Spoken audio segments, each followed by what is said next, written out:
contrôle de cette émission quand même, après toutes les émotions que j'ai eues, et pour recevoir le beau et gentil, puis je pourrais rajouter une panoplie de qualité, et c'est Étienne Drapeau. Merci d'être là. Ça me fait tellement plaisir de te voir, mon petit rayon de soleil. Oh, franchement, on est en train de se flatter mutuellement, oui. c'est extraordinaire. Ben oui. Non, mais Étienne, je suis tellement contente que tu sois là parce que s'il y avait à faire une émission, que ce soit sur mon livre, une émission spéciale sur mon livre, il fallait que tu y sois. Parce que tes chansons m'inspirent, parce que c'est le concept du livre aussi de mettre des extraits de chansons. Et dans le premier, il y avait une chanson de toi, il y en a encore une. Tu m'inspires pas juste parce que tu écris, puis ce que tu chantes ou ce que tu fais, mais ce que tu es. La personne que tu es, c'est vraiment impressionnant. Je pense que toi aussi, tu pourrais écrire des livres un jour. Un jour, peut-être. Hein? Peut-être. Plus que le petit carnet, le petit cahier qu'il y a dans ton CV. Ouais. Tu pourrais te lancer un peu plus que ça. Mais la première chose dont je veux parler, c'est ta magnifique chanson à mon père et à ma mère. Parce que c'est celle-là que j'ai utilisée pour le livre. J'ai dédié mon livre à mes parents et à mon frère. Et mes parents qui sont ici aujourd'hui, évidemment, dans le studio, parmi les invités. Et il y a un chapitre que j'ai écrit qui s'intitule « Hymne à nos parents ».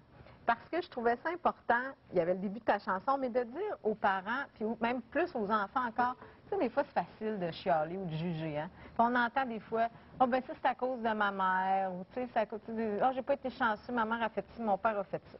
Moi, je me dis, nos parents, ils ont fait ce qu'ils ont pu avec ce qu'il y avait. Puis si on est parents un jour, on va faire probablement la même affaire. Je sais pas si tu es d'accord avec moi, là. Oui, ben moi, ça ne sera pas tout de suite, là. Que tu vas être parent? Non, il paraît qu'il faut que je trouve une femme avant. C'est ça le principe. Peut-être un jour, ça m'arrivera. Bon, attends, le message est lancé, là. Ben écoute, je suis extrêmement choyé dans mes spectacles. Je le dis avant de présenter la chanson. J'ai eu la chance de non seulement être élevé, mais d'être submergé dans un océan d'amour et de bonheur incommensurable. J'ai eu des parents en or. Puis ça m'a pris du temps à m'en rendre compte. J'ai toujours été un fils aimant, qui aimait ses parents et puis qui les appréciait. Mais je te dirais que c'est au début de la trentaine que je me suis rendu compte à quel point j'avais des bons parents puis à quel point je les aimais. Puis vois-tu, mes parents, à l'âge qu'ils ont aujourd'hui, mes deux grands-parents du côté de ma mère étaient partis à cet âge-là. Fait que tu arrives au début de la trentaine puis tu te dis, Colin, mes parents seront plus là un jour.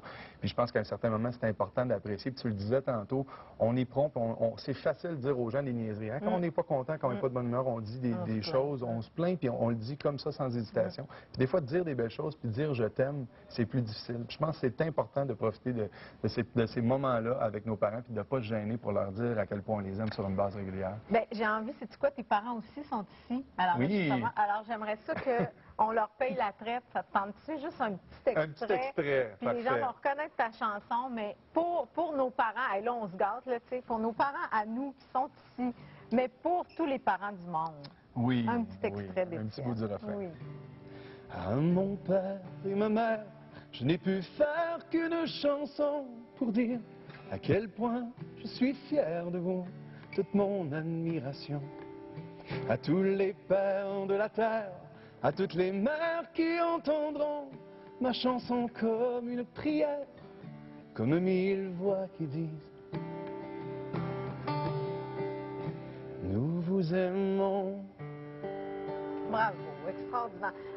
Écoute, comment veux-tu ne pas être touché par cette chanson-là? Tu dois tellement avoir du monde, toi, qui t'écrivent après tes chansons pour te dire, ou après avoir écouté ton album, pour te dire, ben cette chanson-là, on l'a utilisée pour telle chose, ou ça nous a fait penser à telle affaire. Mais c'est pour ça qu'on fait ce métier-là. Je reçois tout le temps des témoignages de gens qui ont fait jouer T'es ma femme, t'es la plus belle à leur mariage. Ça, j'en ai beaucoup. Ou des gens qui ont dit, j'ai fait écouter ta chanson à mes parents. Puis je me dis, moi, je pense que tu n'as pas besoin d'être un président ou d'être un ministre ou d'être à la tête d'une armée pour changer les choses. Tu sais, la vie, faire du monde dans lequel on vit un monde meilleur, c'est dans les petites choses de tous les jours. Qu'on soit un chanteur ou peu importe ce qu'on fait dans la vie, c'est dans les petits gestes. Hein.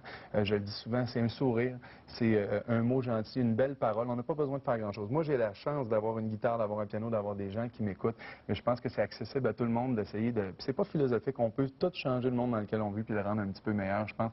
Ne serait-ce qu'en étant généreux, en distribuant l'amour. On dit le bonheur, c'est comme du sucre à la crème. Quand on en veut, on en fait. Fait qu'on a rien qu'à le créer puis à le répandre autour de nous. Puis ça revient, je pense que c'est une loi infaillible. Quand on en donne, on le fait pas pour en recevoir, mais quand on en donne, ça revient, ça finit par revenir tout le temps. Mais là, Étienne, quel âge as-tu? 28. T'as pas l'air d'être de... Non, parce que j'ai teint mes cheveux un petit peu tantôt, ça paraît-tu? Parce qu'il commençait à être gris. Juste avant le show? Juste avant, puis là, j'avais peur, je disais, va être ben trop foncé. Ah, j'ai-tu vraiment dit ça? J'ai dévoilé mon secret. J'ai 33. 33. Tu mentais? Ben oui. Ah, tu pensais que j'avais 28? Ben oui, je pensais. Je t'aime tellement, Christine.